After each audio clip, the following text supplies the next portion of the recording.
नमस्कार मित्रों, स्वागत है आपका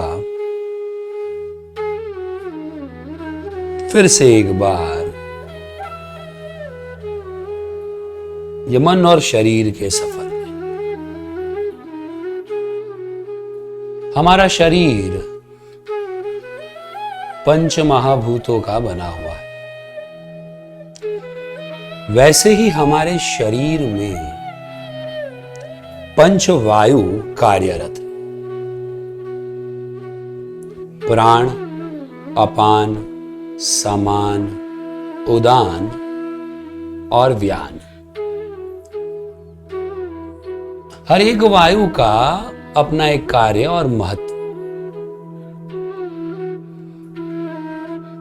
आज से हम वायु सीरीज शुरू कर रहे हैं। मैं हर एक एपिसोड में भिन्न भिन्न वायु की और उसकी हमारे शरीर और सिस्टम पर क्या असर और प्रभाव है उसकी बातें करूंगा।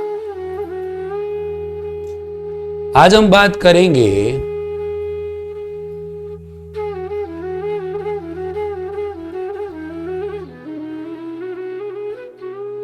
समान वायु की।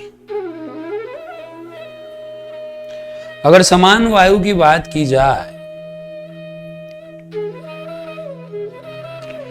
तो समान का मतलब होता है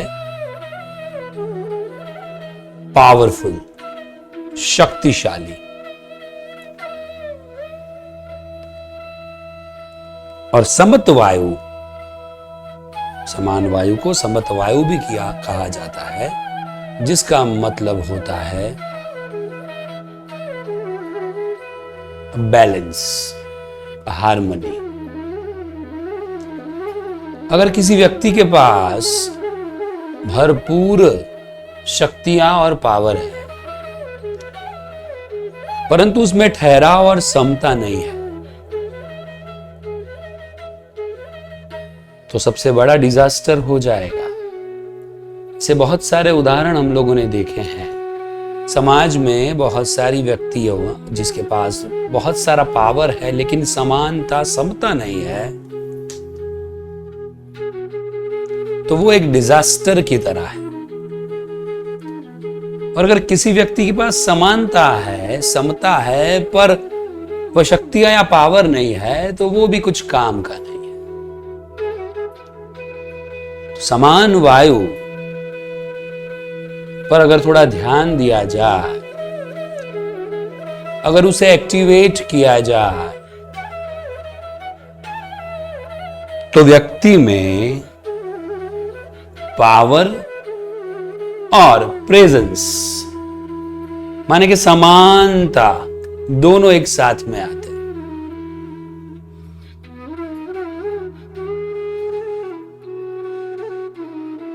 समान वायु शरीर में ऊष्मा, ऊर्जा पैदा करता है। इसे योग में उष्ण कहते हैं। ये एक ऐसी ऊर्जा है कि जिसकी वजह से हमारा शरीर बाह्य रूप से गर्म रहता है, एक हीट पैदा होती है।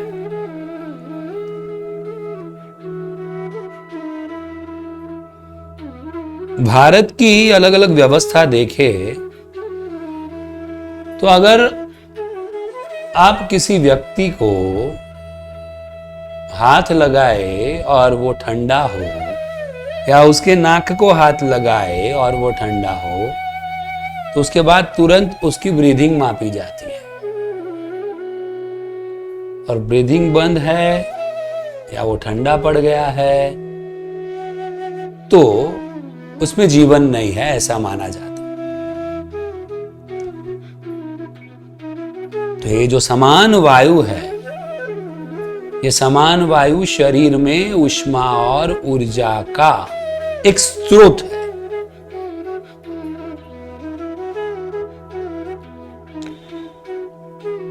ये ऊष्मा और ऊर्जा के स्रोत को जागृत करने के लिए, कार्यान्वित करने के लिए अलग अलग पहलू है। इसे मंत्र से भी जागृत किया जाता है, जिसमें पंचाक्षर मंत्र ओम नमः शिवाय को अगर सही तरीके से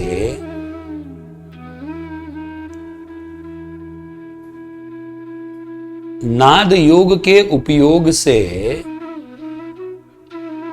बोला जाए तो शरीर में ये समान वायु एक्टिवेट होता है। खाने में बहुत सारी चीजें ऐसी है जो आप खाएं तो थोड़ी मात्रा में ये समान वायु एक्टिवेट होता है, जैसे कि नीम के पत्ते।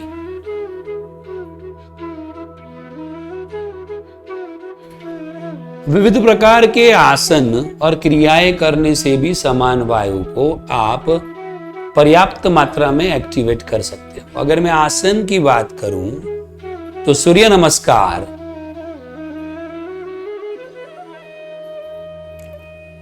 और सूर्य क्रिया दोनों अलग है, लेकिन दोनों किए जाए या दोनों में से कोई एक किया जाए तो भी आप अपने शरीर में समान वायु को एक्टिवेट कर सकते हैं।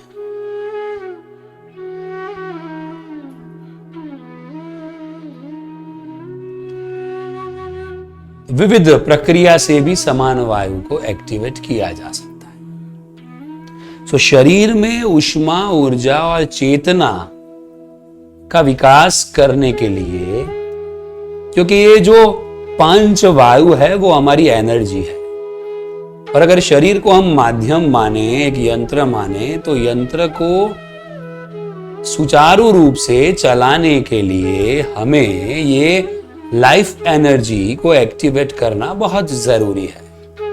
तो अगर पर्याप्त मात्रा में समान वायु का पूरे शरीर में चलन होगा, सुदृढ़ तरीके से होगा, तो आपकी जठराग्नि प्रदीप्त होगी। माने आप जो कुछ भी खाओगे उसका पूर्णतः पाचन होगा। आप में चित्ताग्नि प्रकट होगी, माने आपका इंटेलेक्चुअल, बौद्धिक ज्ञान, इंटेलेक्ट अचानक बढ़ेगा, जो अन्य लोगों से आपको अलग करेगा। शरीर में उष्णता आएगी, माने आपका शरीर गर्म है, लेकिन कोई थर्मोमीटर लेकर अगर उसे नापे तो टेम्परेचर नॉर्मल रहेगा। लेकिन ये एक ऊष्मा और ऊर्जा आपके शरीर में रहेगी जो पूरे दिन आपको चेतना में रखेगी, जागरूक रखेगी। बहुत सारी प्रक्रिया, विधियां मैंने आपको बताई कि जिसकी वजह से हम समान वायु को एक्टिवेट कर सकते। अगले अध्याय में मैं एक छोटा सा ध्यान या प्रक्रिया आपको करवाऊंगा, जो नियमित रूप से करने से आप में समान वायु एक्टिवेट होगा। तो आज हम लोगों ने समान वायु की बातें की। अगले अध्याय में मैं एक क्रिया, एक प्रक्रिया आपको दिखाऊंगा। सुनते रहिएगा, अनुभव करते रहिएगा। तब तक के लिए आपके सहायक, आपके मित्र डॉक्टर भाविक स्वाद्या को इजाजत दीजिए। सबका शुभ हो, सबका मंगल हो।